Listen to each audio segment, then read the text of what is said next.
లక్షల జాబ్స్ ఖాళీగా ఉంటే ప్రభుత్వం ఇవాళ group 1, group 2, group 3, SI, constable ఉద్యోగాలు అనేక విభాగంలో ఖాళీ ఉంటే ఇలా ప్రభుత్వం మబ్బు నిద్రపోతుంది.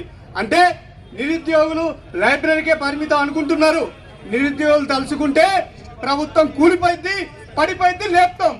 అవసరమైన తెలంగాణ తెచ్చింది కూడా మేమే.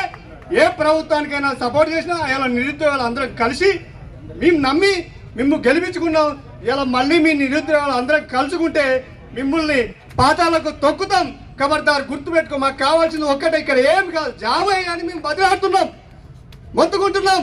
ఇలా లైబ్రరీలో చుట్టూ 5 రూపాయల భోజనం తినుకుంటూ చిక్కడపల్లిలోని అబ్దర్గంజ్లోని ఉస్మానియా యూనివర్సిటీలో తిరుగుతున్నాం, కొట్టుకాలం తింటున్నాం. అంటే మీకు సోయలేదా ప్రభుత్వానికి? మీకు చేత కాకపోతే చెప్పు, ఏ విభాగంలో ఖాళీ ఉన్న లెక్కలు ఇస్తా, అది రాసుకో. నీకు చేతగాని మబ్బనిద్ర. ఒక విద్యాశాఖ మంత్రి లేడు,